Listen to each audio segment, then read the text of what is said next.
Merci Liliane. Voilà, maintenant c'est le petit moment où on va pouvoir discuter avec Vivien et entre nous, puisque ce n'est pas forcément une question, c'est une question auxquelles vous avez peut-être des réponses ou des apports, peut-être des choses qui vont un peu plus loin. Mais d'abord, un petit peu de vous. Ah bah c'est très gentil. J'hésitais à demander directement une bière, mais... Non mais les deux. Ah oui, d'accord, oui.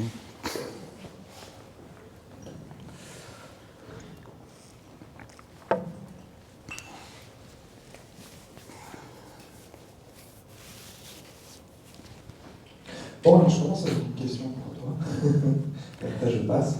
Mais tout simplement, comment est-ce que... Merci beaucoup.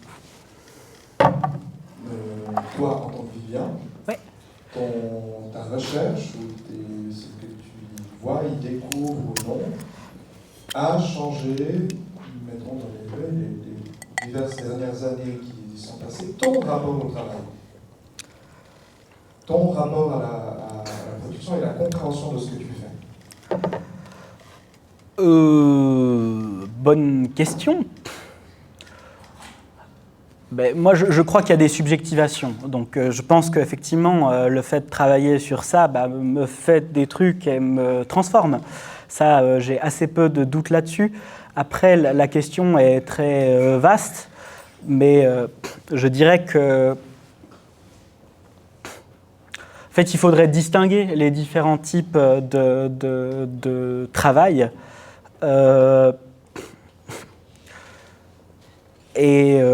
fait, dans mon cas, il y en a principalement deux. Il y a les textes littéraires que j'écris un petit peu de mon côté, et puis il y a les textes de production, voilà, académique. Et je dirais que c'est précisément en fait un dialogue entre ces deux modes d'écriture, puis le besoin de peut-être passer par l'écriture académique pour essayer de clarifier ou de débloquer certains trucs qui pouvaient être bloqués dans l'écriture littéraire. Donc c'est plutôt dans l'intrication, dans l'entremêlement de nouveau entre ces deux types de discours, ces deux types de production, ces deux types de travail qui est en jeu. Je ne sais pas si ça répond à ta question de manière... Oui, c'est pour voir comment est-ce que des fois il y a peut-être des choses justement dans ces positions d'aller-retour, de s'alterner aussi, et peut-être sur un sujet comme ça, on ne peut pas y échapper. Oui. Merci.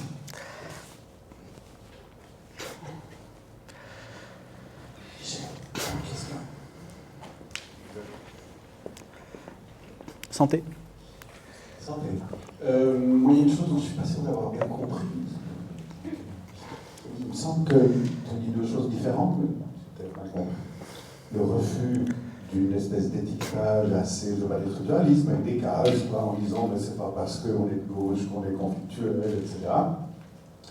Donc une espèce de neutralité axiologique, si on étudie simplement les titres. Et puis à la fin, l'idée quand même, non, on veut quand même réhabiliter d'une certaine manière une littérature émancipatrice. Or, une question, il semble quand même que, si on pense au rapport freudien, genre le gars qui s'invente en illusion une inversion en se mettant à la place de l'ouvrier par mauvaise conscience, c'est quand même mieux d'être lucide que d'être dans la mauvaise conscience. C'est quand même mieux de dire la conflictualité réelle du monde plutôt que de la cacher. Et donc il y a quand même des critères d'une littérature plus, disons, révolutionnaire plus lourde. Oui, mais je pense pas que ça... Alors, je pense que tu mets le doigt sur quelque chose, immanquablement, c'est sûr. C'est pour ça que je cherche au fond, ma piste de réponse serait de chercher à repenser le concept d'engagement sur le mode d'un spectre, en fait. Non pas parce qu'il hante l'Europe, mais c'est un mauvais jeu de mots que j'ai fait récemment. Mais voilà, comme une espèce de continuum. Et au fond... dans sa forme minimale, ce serait juste une composante idéologique, l'engagement, qui travaille n'importe quel texte, et puis dans sa composante maximale, ce serait la littérature engagée au sens où Sartre l'entend. Ça pourrait être une piste de réponse. Alors ça, c'est aussi des choses qui vont se développer, qui ne sont pas encore parfaitement claires. Et puis après, il s'agit au fond de ménager au sein même de mon travail la possibilité de le faire entendre comme simplement une recherche académique. Puis ensuite, il y a ce que je pense moi. Puis moi, effectivement, je suis plutôt favorable à l'idée de la littérature engagée d'un point de vue normatif. Mais ça ne m'empêche pas du tout d'apprécier énormément des textes qui peuvent être ultra-réactionnaires, que ce soit Céline ou... Voilà, je sais pas, Saint John Perse, j'en ai parlé, je trouve très beau, moi j'aime beaucoup. Donc voilà, je pense que je sais pas si ça répond à ta question. Moi, je réagirais en disant, mais trouver très beau, c'est pour moi. Sans doute, ouais. Merci Michel, merci. Viviane, et puis sinon, moi je vous pose une question publique, c'est ce qui est présenté comme rapport au travail ou les formes du travail telles que Vivien les a présentées. Vous avez travaillé ou vous travaillez encore. Est-ce que dans votre rapport à la littérature, c'est quelque chose qui vous a touché ou qui tout à coup a débloqué quelque chose dans votre rapport au travail? Est-ce que la littérature a amené ça une fois ou pas? J'ai juste une question par rapport à la littérature écrite par des femmes. Oui. Parce qu'elle découle d'un malaise souvent thématisé de leur position dans la société. Et qu'on peut peut-être la ranger du côté du conflictuel, parce qu'il me semble qu'elle tient une part un peu spéciale dans la littérature, et particulièrement aujourd'hui, une écrivaine comme Nancy Houston, qui en parle ouvertement, ou d'autres écrivaines aussi, Christa Wolf, je ne sais pas, peut-être déjà Corinne Mabi, qui ont dû composer avec des conditions de vie particulières, avec des conditions sociales particulières, familiales particulières aussi, qui se sont répercutées sur leurs écrits. Oui, tout à fait, je suis entièrement d'accord avec vous. Je connais peu ou pas, je connais un tout petit peu Nancy Houston, mais pas les deux autres autrices dont vous avez parlé. Mais pas plus tard que ce week-end, je lisais un petit recueil de nouvelles publié aux éditions Zoé d'Alice Riva, où cette question du travail et du genre et puis du rapport de classe aussi sont pensées voilà, de manière parallèle. Et effectivement, je pense que voilà, c'est des textes qui sont tout à fait conflictualisants. Je ne connais pas tous les textes dont vous avez parlé, mais je prendrai un autre exemple d'écriture féminine contemporain, que je n'ai pas lu, mais bon, j'ai assez peu de doutes quant à la personne. Un texte qui s'appelle « Réparer les vivants » de Maëlys de Kerangal. Ici, quoiqu'elle soit une femme, j'aurais tendance à penser qu'on sera plutôt sur un texte déconflictualisant. Mais je ne l'ai pas lu, de nouveau, j'ai juste lu un de ses textes qui s'appelle « Naissance d'un pont ». Mais voilà, c'est une hypothèse. C'est juste pour dire que, à mon avis, le fait d'être une écrivaine n'implique pas nécessairement la conflictualisation dans l'espace du texte. Mais sans doute y a-t-il des affinités. Oui, mais je pense même plus que ça. Il y a des malaises qui s'expriment. Ah oui, non, mais je ne voulais pas dire autre chose.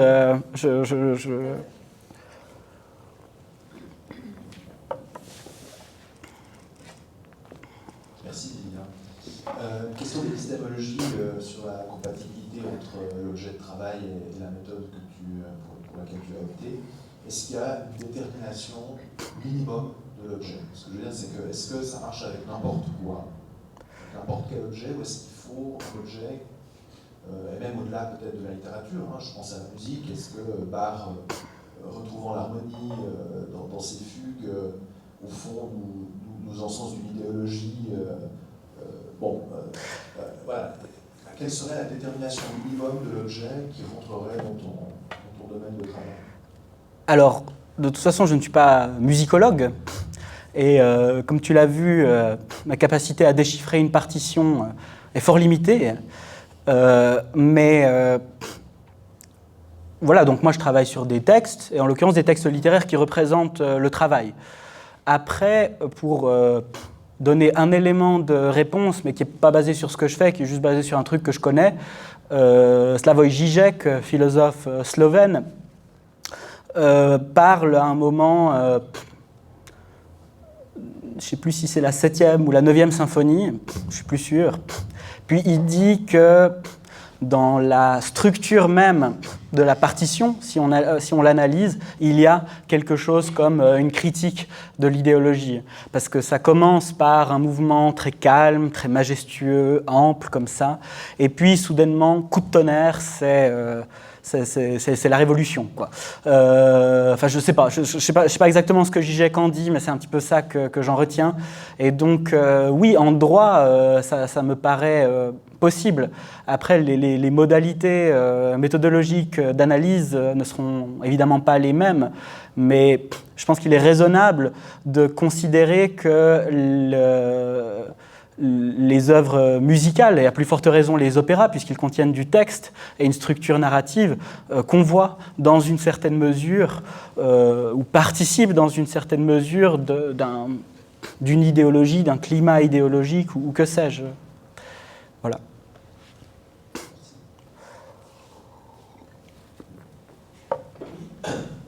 Merci Vivien. J'aurais une question sur le statut de la contradiction que tu repères dans le texte et dans ta première partie sur le premier roman que tu étudies, parce que tu emploies un lexique critique d'esprit plutôt psychanalytique, tu as évoqué le refoulement, des phénomènes d'inversion, mais en même temps, ça m'a paru quand on lisait le texte relevé d'un procédé littéraire maîtrisé par l'auteur. Et est-ce que tu prévois, est-ce que tu thématisais, le fait de traiter, d'analyser quand même différemment ce qui pourrait être une sorte de sous-texte inconscient, le mot d'inconscient n'a pas apparu, mais des contradictions qui affleurent, mais qui ne sont pas forcément tout à fait délibérées par l'auteur, et ce qui relevait quand même, à mon avis, d'un procédé tout à fait maîtrisé. Et du coup, est-ce que ça ne met pas un peu en danger dans ton analyse d'une manière de cacher la conflictualité, alors qu'au fond, peut-être qu'on peut lui reprocher la stratégie suivie, mais en même temps, c'est une stratégie consciente, me semble-t-il. Alors, peut-être. Vas-y. Après, j'ai d'autres questions, mais est-ce que tu peux me répondre ? Oui, peut-être commençons par ça. Écoute, je dirais effectivement qu'il y a ce postulat de ma part. Effectivement, je pense que c'est un endroit où le bas, tendanciellement, peut blesser. Mais c'est vrai que je pars de l'idée qu'il n'y a pas de maîtrise totale et qu'il y a toujours quelque chose comme une part de déprise. Pierre Macheret, dans son livre pour une théorie de la production littéraire, a cette même idée au fond qu'il y a des moments dans l'écriture où le texte échappe à celui qui est en train d'écrire. Et effectivement, c'est vraiment un postulat indispensable à ma démarche. Et donc, si on considère et que lui vient nous dire « Non, mais moi, je l'avais fait de manière ultra consciente et tout, j'aurais l'air un peu bête, sans doute. » D'accord, merci. Et j'avais une autre question, c'est plus pour ouvrir un petit peu. C'est la question peut-être de l'utopie, parce que quand tu as lu, tu nous as rappelé cet épisode dans Les Misérables, et la critique que tu en fais ressemble beaucoup à la critique du socialisme utopique par Engels. En fait, là, Hugo est saint-simonien, en fait, dans ce passage. Et bon, alors les frontières entre l'utopie et l'idéologie sont compliquées à fixer, à déterminer. Mais est-ce que tu pourrais envisager qu'une littérature utopique ait une fonction émancipatrice, alors même que par son caractère d'utopie, elle est déconflictualisée? Alors, je te remercie de poser cette question, elle est excellente. Oui, complètement. Complètement, c'est-à-dire, effectivement, je pense qu'il existe des textes, y compris des textes d'aujourd'hui, j'ai entendu parler, je ne me souviens plus du nom de l'écrivaine ni du nom du roman, donc on est bien avancé, mais d'un texte qui représentait quoi? Quelque chose comme une situation utopique, je ne sais plus si c'était un grand soir ou un machin comme ça, bref, quelque chose qui n'arrive pas dans le monde réel. Et donc ici, effectivement, on pourrait imaginer qu'on a un texte, en gros, marxiste dans un sens large, qui procède à une représentation. C'est pour ça que j'insistais sur la décorrélation de la conflictualisation et de la politisation. Et que je pense effectivement qu'un tel exemple, effectivement, l'utopie est de facto déconflictualisante. Je pense que tu as parfaitement raison et bien senti le truc, donc j'abonderai dans ton sens.